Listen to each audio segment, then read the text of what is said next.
Hi, this is Beth Shaw from StencilGirl Products. I have something to tell you. We are starting a new series of stencils called From the Vault. It's actually from Mary Beth's vault. And these are stencils that I've kind of been holding back here in my uber private collection, and I've cut them for some of my students and for my own use, and I'm ready to let them out into the world. I am obsessed with grids. Do you remember that show Portlandia? The phrase put a bird on it? Well, my phrase is put a grid on it. A grid will make anything work. So this is a set of 3 different sizes of grids that are 12 inches tall and 6 inches wide. And let me tell you, you can do tons of stuff with these grids, and I'm going to show you how. Okay, I'm back, and I have a journal spread here that needs some help. And I'm going to start out with the large grid and just some colors I like, some analogous colors, and I'm just going to swipe the paint, pouncing, swiping, keeping the sponge dry. That's the best way to get a good result with stencils. And I'm just going to layer up some colors. You can see what I'm doing right now. I'm actually concentrating my efforts on the linear part of the grid stencil. And when you move it away, look at this effect you get. Those lines really pop out nice and strong and not so much on the inside. I love that. You can move the stencil and you can use the grid sections in their full squareness, their full grittiness, let's say that, right? And you can just go over top.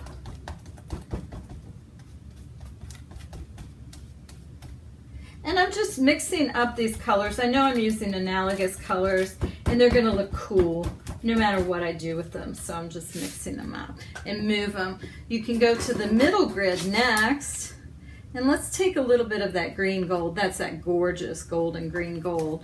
And mix it with some gesso. Now I like to cover up the grids like this with put grid over grid, but stagger them is what I'm trying to, the word I'm attempting to think of here. I like to actually stagger them. And you can already see you're starting to get something kind of interesting. So then let's do the third batch. And let's say we want to just put some right down here. Well, how easy is that? Boom, you have a line of grids. Easily line it up, go the other way with it. You have a line that way. So you want to maybe go up here. How easy is that? You want to pick out one little grid. Oops, I forgot to line it up, my bad. I think you're getting an idea though from how I'm playing all the experimentation that can be done with these grids.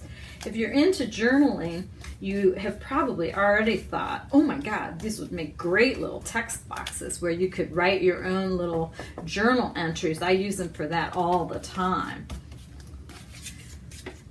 But I have to say, my favorite thing is I just use these when I'm painting my art. I'm in my studio, and if I'm creating something and I'm not sure where it's going, or I just need a little bit of organizational something, I reach for a grid more often than anything else. I find solace in the grid. I know that's asking a lot from a stencil, but I really do. It just immediately lends some organization to the page, and before you know it, you are getting a result that is sure to be pleasing. Because I think, here's the thing, our brain really likes to see stuff organized like this in a grid. We just like it.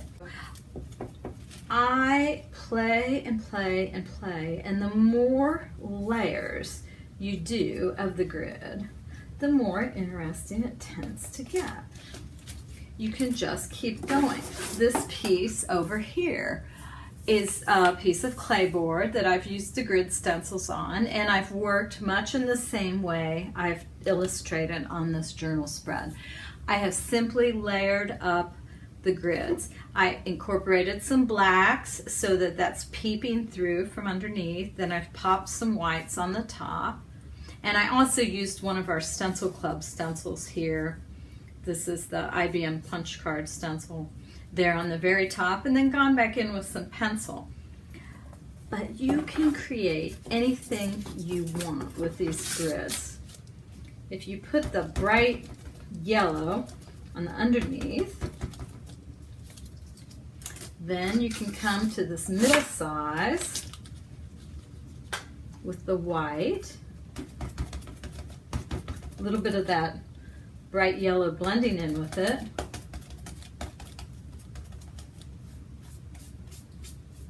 And I always tend to pull the color around with the sponge. I swear I hardly ever use brushes anymore. I've become quite a fan of the sponge just for all my painting needs. And you can just keep going. You can start with the largest, working to the smallest. You can start with the smallest, like I did here, working to the largest. You can go any which way. The grid is immensely forgiving in that respect. Put a grid on it. That's all I gotta say.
For more information about our products, please visit StencilGirl Products at www.stencilgirlproducts.com.